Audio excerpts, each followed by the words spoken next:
నమస్తే, welcome to Leo. మనతో ఉన్నారు సీనియర్ జర్నలిస్ట్ కనకదుర్గ వడ్లమణి గారు. మేడం నమస్తే. నమస్తే అండి. హఠాత్తుగా వైఎస్ జగన్మోహన్ రెడ్డి గారు ఇప్పుడు మళ్ళీ యూరోప్ అండ్ లండన్ టూర్ ఎందుకు పెట్టుకుంటున్నారు?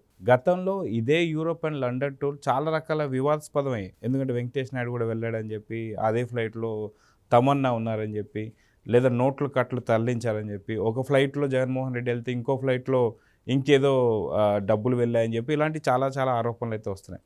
కానీ సడన్గా ఇప్పుడు ఇంత ఫాస్ట్గా వెళ్ళాల్సిన అవసరం ఏముంటి?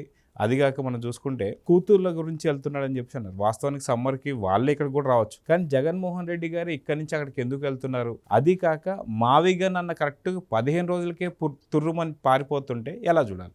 మామూలుగా మీరు అన్నట్టుగా గతంలో కూడా ఆయన వెళ్ళాడు, రిజల్ట్ రాకముందు వెళ్ళాడు ఆయన. ఇంకా రాడేమో అనుకుంటే వచ్చాడు.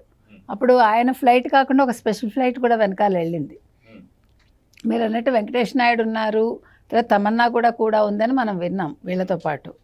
సో ఇప్పుడు మళ్ళీ ఎందుకు వెళ్తున్నారు? అప్పుడు ఇక్కడి నుంచి డబ్బు తీసుకెళ్ళి అక్కడ దాచుకున్నాడు. ఏది ఈ మద్యం కుంభకోణంలో వీటిల్లో వచ్చిన డబ్బు. సో ఇప్పుడు ఈ మధ్యకాలంలో ఖర్చులు పెరిగాయి, ఆయనకి ఆదాయం లేదు కదా, కాబట్టి తెచ్చుకోవటానికి వెళ్తున్నాడా అక్కడి నుంచి కాపర్స్ అక్కడ దాచిపెట్టుకున్నాడు కదా. ఇప్పుడు మీరు అన్నట్టుగా పిల్లలు అనేది ఒక వంక.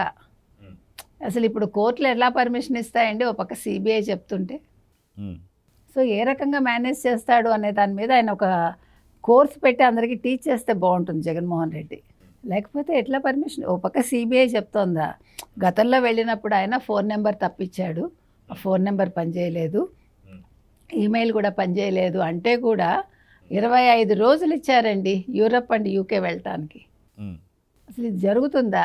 ఓ పక్క రోజువారీ విచారణేమో హైదరాబాద్ షిఫ్ట్ అవ్వాలేమో అనుకుంటున్న సమయంలో ఇట్లా పర్మిషన్ వచ్చింది అంటే దీని వెనకాల అసలు ఎంత ఈయన కుట్ర చేసి ఉంటాడు. ఇప్పుడు సిబిఐ ఆఖరికి ఏం చెప్పింది? కనీసం ఈసారైనా కరెక్ట్ నెంబర్ ఇమ్మనండి, పనిచేసే నెంబరు, తన దగ్గర ఉన్న నెంబరు, తర్వాత సరైన ఈమెయిల్ ఐడి కూడా ఇమ్మనండి అని చెప్పింది. ఏప్రిల్ 20 నుంచి మే 15 వరకు టైం ఇచ్చింది. 20న వెళ్తారని తెలుస్తోంది. మరి ఏమైనా డేట్ మార్చుకుంటే మనకు తెలియదు. పర్మిషన్ అయితే 20 నుంచి ఉంది. సో మావిగన్ అన్నారు కదా మీరు. మావిగన్ అంటే పిచ్చి పట్టిందా అన్న జగన్కి అనుకున్నారు. ఆయన మీద చాలా ఎలిగేషన్స్ ఉన్నాయి కదండి. ఆయన ఏదో మందులు వాడతాడు, ఆయన కొంచెం సైకో, ఆయన కొంచెం ప్రాబ్లమ్స్ ఉన్నాయి అని. సో మరి లండన్ వెళ్ళి ఏమైనా మళ్ళీ ట్యాబ్లెట్స్ తెచ్చుకోవాలా, లేదా ఏదైనా ట్రీట్మెంట్ తీసుకుంటాడా? ఎందుకంటే కళ్ళు మూసి కళ్ళు తెరిస్తే 3 ఏళ్ళు అయిపోతుంది అంటున్నాడు కదా. మరి ఆయన కళ్ళు మూసుకుని పడుకోవటానికి ఏమైనా ట్యాబ్లెట్లు తెచ్చుకుంటాడా? 3 ఏళ్ళు నిద్రపోవటానికి ప్రత్యేకంగా ఏమైనా ఉంటాయా? మనకు తెలియదు. అంటే జగన్మోహన్ రెడ్డికే తెలుస్తాయి అలాంటి స్పెషాలిటీస్ అన్నీ.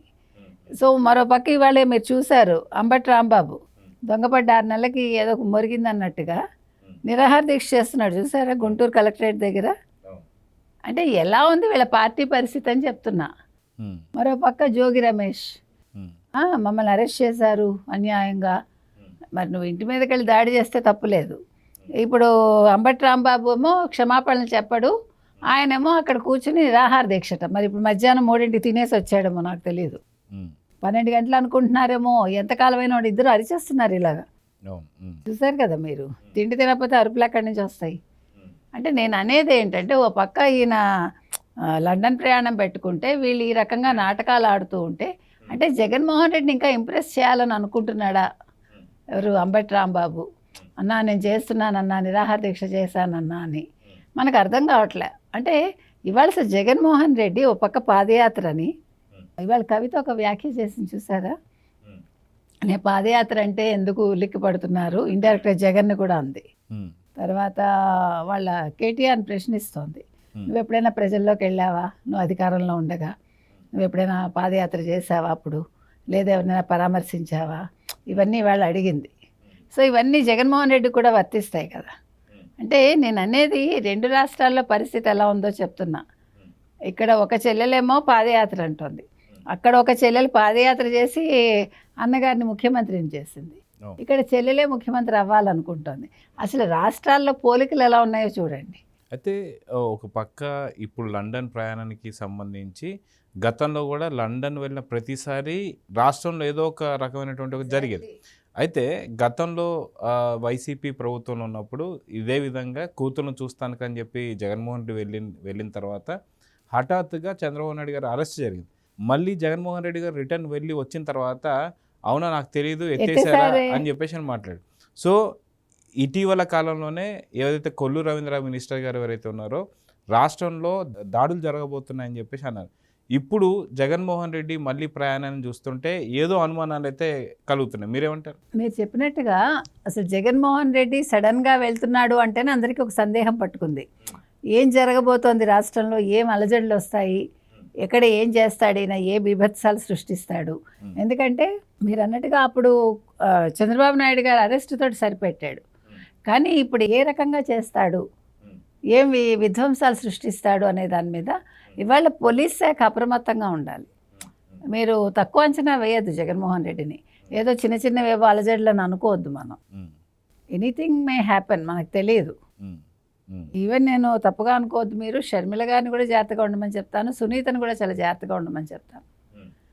మనం ఏది యాంటిసిపేట్ చేయడానికి లేదండి, ఎవరిని తక్కువగా అనుకోకూడదు. సర్లే చెల్లెళ్ళు కదా వదిలేస్తాడని అనుకోకండి.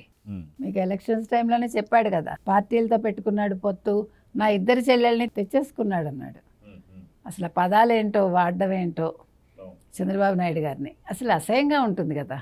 అందుకని ఆయన నీచ మనస్తత్వం మనకు తెలుసు కాబట్టి రాష్ట్రంలో ఏం జరగబోతోంది అనేది ఇంటెలిజెన్స్ ఎప్పటికప్పుడు అప్రమత్తంగా ఉండి నివేదికలు ఇవ్వాలండి. చంద్రబాబు నాయుడు గారిని అలర్ట్ చేయాలి. ఎందుకంటే జగన్మోహన్ రెడ్డి సైకో మెంటాలిటీ కాబట్టి ఎప్పుడు ఏం చేస్తాడో, ఎలా నవ్వుతాడో, ఎలా ఉంటాడో, దేనికి సంతోషపడతాడో ఎవరు చెప్పలేరు. అయితే వాస్తవానికి ఇక్కడ జగన్మోహన్ రెడ్డి గారు లండన్ ప్రయాణం అనగానే ఇక్కడ రాష్ట్రంలో అలజడులు, ఇంట్లో అలజడులు, అదేవిధంగా చూసుకుంటే ఇటీవల కాలంలోనే ఆ బ్రదర్ అనిల్ గారు కూడా ఒక లేఖ రాయడం జరిగింది. అటు రాష్ట్ర ప్రభుత్వానికి కావచ్చు, అటు కేంద్రానికి కావచ్చు, మా భార్యకి భద్రతను ఇవ్వండి అని చెప్పేసి. సో ఖచ్చితంగా జగన్మోహన్ రెడ్డి లోటస్ పాండ్కి వస్తున్నాడని ఒక సమాచారం, అదేవిధంగా అనిల్ గారి యొక్క లేఖ, ఇవన్నీ చూస్తుంటే మీరన్నటువంటి యొక్క అనుమానాలు బయటికి వస్తున్నాయి. మీరేమంటారు? బాగా చెప్పారు, బాగా గుర్తు చేశారు నన్ను అడిగితే. మొన్ననే ఆయన కేంద్ర హోంశాఖకి లెటర్ రాశాడు. నా భార్య షర్మిల ప్రజల్లోకి వెళ్ళాలనుకుంటోంది, తను బయటకు వెళ్తుంది, వెళ్ళినప్పుడు తనకి ప్రాణహాని ఉందని తెలుస్తోంది, కాబట్టి ఆమెకు భద్రత ఇవ్వండి అని కేంద్రానికి రాశాడు ఆయన. కాబట్టి ఇప్పుడు నేను చెప్పిన దానికి ఇది సరిపోయింది కదా. ఇందాక నాకు ఇది గుర్తులేదు సిన్సియర్గా. సో నేను చెప్పిన దానికి దీనికి అన్వయించుకుంటే మీరు ఏం జరుగుతుంది అనే దానికి మీకు ఆన్సర్ దొరుకుతుంది. కాబట్టి ఇవాళ ఎవరి ప్రాణాలు గాల్లో దీపాల్లాగా వెళ్ళాడుతున్నాయి, ఎవరికి రక్షణ కావాలి, ఎవరు ఇక్కడ ఏదైనా జరపడానికోసం అని రాష్ట్రం వదిలి దేశం వదిలి పారిపోతున్నారు అనేదానికి మీకు త్వరలో ఒక సమాధానం అయితే దొరుకుతుంది. ఇటీవల కాలంలో చూసుకుంటే ఒక ప్రముఖ మీడియా ఛానల్కి ఆ పార్టీకి సంబంధించిన ఎంపీ మిథున్ రెడ్డి గారు, మేము జగన్మోహన్ రెడ్డి గారి గురించి ఆత్మాహుతి దళాలుగా మారుతామని చెప్పేసి అన్నారు.